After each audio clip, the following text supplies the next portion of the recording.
Dragon God की इस episode की स्टार्टिंग में हमें ज्वान्यू को दिखाया जाता है जो आगे की तरफ आ गया था और वो आगे की तरफ आकर खुद को इंट्रोड्यूस करते हुए कहता है कि हेलो सीनियर्स, मेरा नाम लान ज्वान्यू है और आज मैं सीगर्ट ब्लाइंड डेट में अपनी प्रॉमिस को पूरा करने के लिए आया हूँ और मेरे पास ऑलरेडी एक गर्लफ्रेंड है और वो अभी आप सभी लोगों के बीच में ही है। और जब मैंने उसे पहली बार देखा था तो उसकी इमेज मेरी दिल में उसी वक्त प्रिंट हो गई थी और इन सालों में वही मेरे साथ रहती आई है और मुझे मेरी ग्रोथ और एडवेंचर्स में साथ देती आई है। और जब वो मेरी आसपास रहती है तो मेरी दिल हमेशा शांत रहती है। सीगर्ट ब्लाइंडेड फेस्टिवल सेरेक एकेडमी की इनर कोर्टयार्ड की स्टूडेंट्स के लिए सबसे ज्यादा इम्पोर्टेंट सेरेमनी है और इस सीगर्ट ब्लाइंडेड फेस्टिवल में सभी लोग प्यार की खूबसूरत मोमेंट्स को दिखाते हैं, इसलिए हम दोनों ने भी सीगर्ट ब्लाइंडेड को ही चूज करा और यहाँ पे आ गए। ज्वान्यू की इस बात को सुनकर दोनों ही होस्ट खुश होकर कहते हैं कि सच में ये छोटा सा लड़का बात करने में काफी अच्छा है, पक्का से ही वो लड़की सच में काफी ज्यादा ही खुश हो गई होगी। ये दोनों हॉर्स तो ऐसे ही कह रहे थे जबकि इस तरफ अंकल ली भी कहते हैं कि सच में ये लड़का मेरा ही बेटा है। फिर हमें ज्वान्यू को दिखाया जाता है जहाँ पे ज्वान्यू को एक पार्टिसिपेंट कहता है कि जूनियर ज्वान्यू, तुम तो सच में काफी ज्यादा ही कॉन्फिडेंट हो, क्या तुम्हें ये डर नहीं है कि बाद में तुम्हारी लवर तुम्हें रिजेक्ट कर देगी, इसलिए तुम ज्यादा कॉन्फिडेंट मत होना। जिसे सुनकर ज्वान्यू भी एक स्माइल के साथ कहता है कि सीनियर, आपका बहुत बहुत शुक्रिया मुझे सलाह देने के लिए, लेकिन फिर भी मुझे भरोसा है कि वो मुझे बिल्कुल भी रिजेक्ट नहीं करेगी, कोई भी लोग उसे मेरे दिल से छीन नहीं सकते हैं। तो वही पार्टिसिपेंट दोबारा से कहता है कि जूनियर ज्वान्यू, क्या तुम थोड़ा सा एरोगेंट बन नहीं रहे। इस पार्टिसिपेंट्स की इस बात को सुनकर ज्वान्यू भी जवाब देते हुए कहता है कि सीनियर, आपको मुझे प्रोवोक करने की कोई भी जरूरत नहीं है, हम कहीं पे भी जा नहीं रहे हैं, इसीलिए आप चिंता ना करें और शांत होकर देखते रहिए आगे आगे होती है क्या। चलो हम लोग दूसरे चीजों के बारे में सोचने से पहले ब्लाइंड डेट को खत्म करते हैं, आखिर तुम इस बारे में क्या सोचते हो। ज्वान्यू की इस बात को सुनकर ये पार्टिसिपेंट मन में सोचता है कि ये छोटा सा लड़का जितना दिखती है उतना ज्यादा सिंपल भी नहीं है, क्या ये भी सेरेक 7 मॉन्स्टर में से एक है। और भाई लोग, इस पार्टिसिपेंट्स की ये कहने के साथ ही हमें दोबारा से होस्ट को दिखाया जाता है जो कहता है कि ज्वान्यू की ये परफॉर्मेंस काफी ज्यादा ही अच्छा था। अब अगली पार्टिसिपेंट आगे आए तो एक बंदा आगे की तरफ आकर कहता है कि हेलो सीनियर्स और हेलो सभी लोग, मेरा नाम छाओडाओ है और मेरे भी गर्लफ्रेंड आप सभी लोगों के बीच में ही है और सिर्फ वही मेरे लिए वर्दी है क्योंकि बाकी लोग उसके जैसे वर्दी नहीं है। इस पार्टिसिपेंट्स की इस बात को सुनकर वहाँ पे रहा हुआ सभी लड़कियाँ काफी ज्यादा ही गुस्से हो जाती हैं और एक फीमेल पार्टिसिपेंट गुस्से में कहती है कि क्या मैं तुम्हारी वर्दी नहीं हूँ, अगर ऐसी बात है तो मैं तुम्हें फाइट के लिए चैलेंज करती हूँ, अगर तुम्हारे पास हिम्मत है तो मेरी फाइट को एक्सेप्ट करो। जबकि दूसरी लड़की भी कहती है कि जबकि तुम्हारे पास ऑलरेडी गर्लफ्रेंड था तो तुम इस सीगर्ट ब्लाइंड डेट में क्यों आ गए थे, क्या तुम यहाँ पे परेशानी खड़ा करने के लिए आए हो। तो छाओडाओ मुंह बनाकर कहता है कि वो मुझे एक्सेप्ट ही नहीं करेगी अगर मैं उसे यहाँ पे प्रपोज नहीं करूंगा, तो उसने मुझे ये भी कही थी कि अगर मैं इस इवेंट में पार्टिसिपेट नहीं करूंगी तो वो फ्यूचर में मुझसे शादी भी नहीं करेगी क्योंकि वो इस फेस्टिवल की रिचुअल को कंप्लीट करना चाहती थी। और बात रही कि क्यों यहाँ की कोई भी लड़की उसके अलावा मेरे लिए वर्दी नहीं है, तुम सभी लोग इसे ऐसे भी सोच सकते हो कि मैं ही तुम सभी लोगों के लिए वर्दी नहीं हूँ, वैसे भी मुझे पूरा भरोसा है कि तुम सभी लोग मुझे पसंद बिल्कुल भी नहीं करोगे, अगर तुम्हें इसके अलावा और कुछ भी रीजन चाहिए तो मैं तुम्हें इस चीज को खुद ही दिखा सकता हूँ। इतना कहने के साथ ही वो काफी खतरनाक ब्लडी ऑरा और किलिंग इंटेंट को रिलीज करता है जिसे देखकर कुछ लड़कियां कहती है कि ये तो काफी ज्यादा ही खतरनाक किलिंग इंटेंट है जो कि थोड़ा सा डरावना भी दिखाई दे रहा है। फिर छाओडाओ ज्वान्यू को कहता है कि बॉस, क्या ये अच्छा तरीका नहीं है कि इन सीनियर्स को ये बताने के लिए कि हम यहाँ पे परेशानी खड़ी करने के लिए नहीं आए हैं। तो ज्वान्यू भी कहता है कि अब ठीक है, तुम दूसरों को डराना बंद करो। फिर ज्वान्यू अपने मन में सोचता है कि ब्राइट रेड नाइफ जो कि छाओडाओ की मार्शल सोल है, इसे हम किलिंग वेपन के नाम से भी जान सकते हैं और जो लड़की इसके मैच का है उस लड़की का नाम पियाओ xiaoju है जो कि डेविल जीथ और मार्शल सोल को पोजेस करते हैं। सच में ये दोनों काफी अच्छी तरीके से कंपैटिबल है और तो इन दोनों को ही 33 स्काई विंग्स की ट्रबल मेकर के नाम से भी जान सकते हैं। और भाई लोग, इसी के साथ वहाँ पे लियो फंग आगे की तरफ आता है जिसे देखकर होस्ट कहता है कि देखकर ऐसा लगता है कि इस जूनियर के पास भी उसकी पार्टनर है, चलो हम लियो फंग की परफॉर्मेंस को देखते हैं। होस्ट की ये कहने के साथ ही हमें लियो फंग को दिखाया जाता है जहाँ पे लियो फंग कहता है कि हेलो सीनियर्स, मेरा नाम लियो फंग है और मेरी martial soul white dragon spear है। फिर हमें ज्वान्यू को दिखाया जाता है जहाँ पे लियो फंग को देखते हुए वो अपने मन में सोचता है कि बॉडी टेम्परिंग मेथड उसकी ड्रैगन किंग ब्लड लाइन को स्टिमुलेट भी कर सकती है और इस पीरियड में जूजू के अलावा लियो फंग को ही सबसे ज्यादा बेनिफिट मिला था। इवन मुझे भी ये पता नहीं है कि अभी लियो फंग की पावर किस लेवल पर है। फिर छोडांग कहता है कि बॉस देखकर ऐसा लगता है कि लियो फोंग के पास पार्टनर ढूंढने के लिए कोई भी सोच नहीं है। तो ज्वान्यू भी हाँ करते हुए कहता है कि उसकी फोकस कम्प्लीटली कल्टीवेशन में ही रहती आया है और तो वो पार्टनर ढूंढने के बारे में भी ज्यादा नहीं सोचता, लेकिन मैंने उसे ज्यादा कल्टीवेशन में फोकस ना करने के लिए कह दिया है। जिसे सुनकर शोडाओ ज्वान्यू की तारीफ करते हुए कहता है कि बॉस तुम तो सच में काफी बुद्धिमान हो।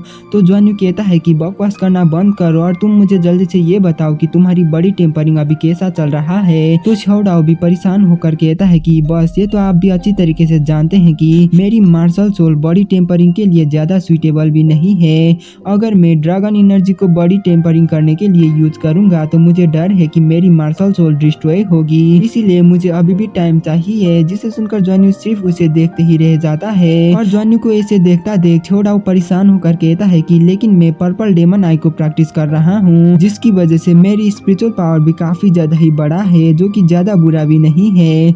बॉस आप चिंता मत करिए, मैं सभी चीजें को स्टेप बाय स्टेप करूंगा। छोडाओ की इस बात को सुनकर ज्वान्यू गुस्से में कहता है कि छोडाओ मैंने रिसेंटली एक नई एबिलिटी को प्रैक्टिस करा है जिसका नाम गॉड डिस्ट्रॉइंग ट्रिब्यूलेशन है और ये स्किल थंडर ट्रिब्यूलेशन से काफी ज्यादा ही सिमिलर है। जब तुम गॉड लेवल की मेटल फोर्स करोगे तो हमें भी ऐसा ही तरीके की थंडर ट्रिब्यूलेशन देखने को मिलती है। अगर क्या होगा अगर मैंने इस ट्रिब्यूलेशन को तुम्हारे ऊपर यूज करा तो अगर क्या होगा अगर मैंने इस टेक्निक को तुम्हारे ऊपर यूज करा तो शायद ये टेक्निक तुम्हें बॉडी टेम्पर करने में भी मदद कर सकता है और शायद क्या पता ये स्किल तुम्हारी किलिंग इंटेंट को भी सप्रेस करने के लिए मदद कर पाए। ज्वान्यू तो ऐसे ही छोडाओ को काफी बुरी तरीके से डरा रहा था और ज्वान्यू की इस बात को सुनकर छोडाओ भी घबरा कर माफी मांगते हुए कहता है कि बॉस मुझे माफ करो, मेरी मार्शल सोल डार्क एट्रीब्यूट की मार्शल सोल है। अगर आपने मुझे आपकी थंडर दिया तो मुझे डर है कि मैं कुछ ही सेकेंड्स में धूल बन जाऊंगा। जिससे सुनकर ज्वान्यू मन में सोचता है कि ये तो काफी अच्छा बात है कि इसे भी कुछ चीजों के बारे में पता है। और हाँ मैं तो एक बात के बारे में तो भूल ही गया, 33 स्काई विंग्स के अंदर 2/3 ज्यादा मेल्स हैं, बाकी सभी लोग फीमेल्स हैं। अगर सभी फीमेल्स एक एक मेल्स के साथ रिलेशनशिप बनाती है तो सभी मेल्स के लिए लड़कियां काफी नहीं होगी। ज्वान्यू तो ऐसे ही अजीब तरीके की बात को सोच रहा था जबकि इस तरफ यूनहेन आगे की तरफ आ चुका था और वो आगे की तरफ आते हुए कह रहा था कि हेलो सीनियर्स, मेरा नाम यूनहेन हुई है और मैं यूनहान फैमिली से बिलोंग करता हूँ। वैसे तो मेरी मार्शल सोल थोड़ा सा कॉम्प्लिकेटेड है, इसलिए मैं आप सभी लोगों को ज्यादा डिटेल में एक्सप्लेन नहीं करूंगा। मेरी मार्शल सोल एक तरीके की एरो एंड बो जैसी ही है और आज मैं ये उम्मीद करता हूँ कि मेरी एरो उसके हार्ट और मेरी हार्ट को कनेक्ट कर पाए। एक्चुअली मैं वैसा पर्सन नहीं हूँ जो अपने इमोशन को एक्सप्रेस करने में अच्छा हो, लेकिन आज की ये अपॉर्चुनिटी शायद पूरे लाइफ टाइम में एक ही बार आती है, इसलिए आज मैं मेरी पूरी हिम्मत को इकट्ठा करके यहाँ पे आया हूँ ताकि मैं उस लड़की को ये बता सकूँ कि मैं उसे काफी ज्यादा ही पसंद करता हूँ और मैं ये उम्मीद करता हूँ कि हम दोनों हमेशा हमेशा के लिए साथ में रहे। शुक्रिया। इतना कहने के साथ ही यूनान अपने जगह में लौट जाता है, जबकि इस तरफ यूनान की इस बात को सुनकर सभी लोग काफी ज्यादा ही हैरान हो गए थे। इसलिए छोडाओ कहता है कि बॉस यूनहान तो फीलिंग्स छिपाने में काफी अच्छा है, अभी तक उसने इस चीज के बारे में कभी भी किसी को भी नहीं बताया था। जिस पर ज्वान्यू भी हैरान परेशान होकर कहता है कि आखिर अभी अभी क्या हुआ, आखिर कब से उसके पास लड़की आ गई थी, आखिर उसने कब से किसी को पसंद करने के लिए लग गया था। ज्वान्यू तो ऐसे ही काफी ज्यादा ही हैरान था, जबकि इस तरफ क्वान ली यूनहान को पूछता है कि क्या सच में तुम्हारे पास भी कोई सीक्रेट लवर है, आखिर तुमने कब से किसी को पसंद करने के लिए शुरू कर दिया था। क्वान ली की इस बात को सुनकर यूनहान शर्माते हुए कहता है कि आखिर मैं तुम्हें इस बारे में क्यों बताऊं। तो क्वान ली भी चिढ़ाते हुए कहता है कि अगर तुम मुझे इस बारे में बताना नहीं चाहते हो तो फिर ठीक है, चलो मैं तुम्हें दिखाता हूँ कि आखिर सबसे कूल इंट्रोडक्शन कैसे देते हैं। इतना कहने के साथ ही क्वान ली आगे की तरफ डायरेक्टली आता है और वो आगे की तरफ आने के साथ ही अपने पावर्स को काफी खतरनाक तरीके से रिलीज करने लगता है और वो सभी के सामने अपने मार्शल सोल को भी रिलीज करता है जैसे कि वो किसी को अटैक करने वाला हो। इसलिए यहाँ पे रहा हुआ कुछ लड़कियां कहते हैं कि क्या ये लड़का यहाँ पे रैंडमली अटैक करने वाला है, जबकि इस तरफ दोनों ही होस्ट परेशान होकर कहते हैं कि ब्रदर तुम कुछ ज्यादा ही दूर जा रहे हो। फिर हमें ज्वान्यू को दिखाया जाता है जो सबसे ज्यादा परेशान हो गया था, इसलिए वो काफी ज्यादा ही परेशान होकर मन में सोच रहा था कि इसने जो दिखाया है ये उसकी फाइटिंग मोड है। देखकर ऐसा लगता है कि ये दूसरों को काफी ज्यादा ही गुस्सा दिलवाना चाहता है। तुम यहाँ पे बैटल करने के लिए आए हो या तुम यहाँ पे ब्लाइंडेड फेस्टिवल में आए हो। और भाई लोग ज्वान्यू की ये कहने के साथ ही हमें क्वान ली को दिखाया जाता है जो अपने पावर्स को शो ऑफ करते हुए कहता है कि मैं इनॉट कोर्टयार्ड की नई स्टूडेंट क्वान ली हूँ। मैं strength attack and mysterious ability के मामले में सबसे ज्यादा स्किल्ड हूँ। हालांकि तुम सभी लोगों को मेरे बारे में चिंता करने की कोई भी जरूरत नहीं है क्योंकि अब मेरे पास भी एक लड़की है जिसको मैं काफी ज्यादा ज्यादा ही प्यार करता हूँ। इतना कहने के साथ ही क्वान ली पागलों की तरह हंसने लगता है, जिसे देखकर वहाँ की सभी लड़कियां के साथ साथ ज्वान्यू, यूनहान, छिओडांग सभी लोग काफी ज्यादा ही परेशान हो गए थे। फिर होस्ट क्वान ली को कहता है कि जूनियर बस करो, इतना काफी है, तुम अपने आप को कंट्रोल करो, क्योंकि मुझे ऐसा लगता है कि तुम्हारी लवर तुम्हारी इस हरकत को देखने के बाद शर्म के मारे यहाँ से भाग जाएगी। तो क्वान ली मासूम बनकर कहता है कि सीनियर क्या तुम भी मेरे से जेलस हो गए हो? तो होस्ट भी गुस्से में कहता है कि आखिर कौन तुमसे जेलस होगा। फिर यूनहान क्वान ली को पीछे की तरफ खींचते हुए कहता है कि सीनियर इसे माफ कर देना, इसका यहाँ पे ऐसा करने की कोई भी बुरा इरादा नहीं था।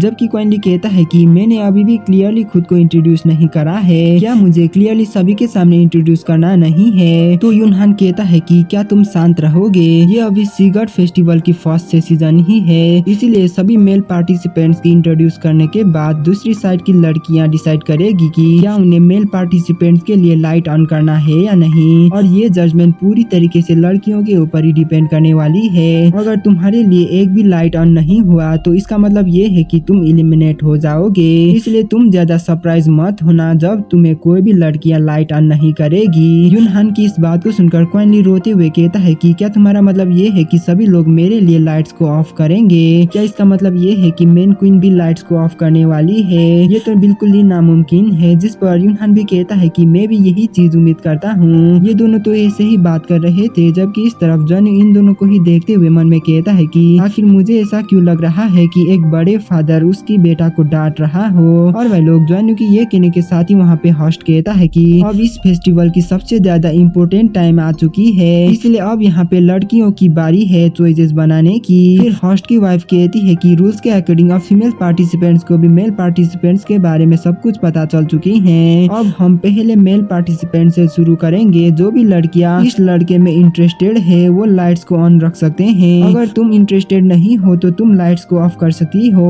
और यही तुम्हारी हक भी है। अगर दूसरे शब्दों में कहूँ तो अगर तुम यहाँ पे लाइट्स को ऑफ करती हो तो तुम फ्यूचर में कभी भी इस लड़के से प्यार नहीं कर सकोगे, और ऐसे ही लड़कों के पास भी अपॉर्चुनिटी नहीं होगा लड़कियों को कन्फेस करने के लिए। मैं सभी लड़कियों को यही सजेशन देता हूँ कि कुछ करने से पहले ध्यान से सोचो, और कुछ करने से पहले ज्यादा से ज्यादा लाइट्स को ऑन रखो, ताकि तुम्हारे पास बाद में चांस रहे। इससे तुम्हें नेक्स्ट सीजन के लिए काफी ज्यादा ही मदद मिल सकती है। फिर होस्ट की वाइफ दोबारा से कहती है कि चलो अब शुरू करते हैं, आखिर तुम सभी लोगों के नंबर 1 पार्टिसिपेंट झाओ जिंगचान के ऊपर क्या चॉइस है।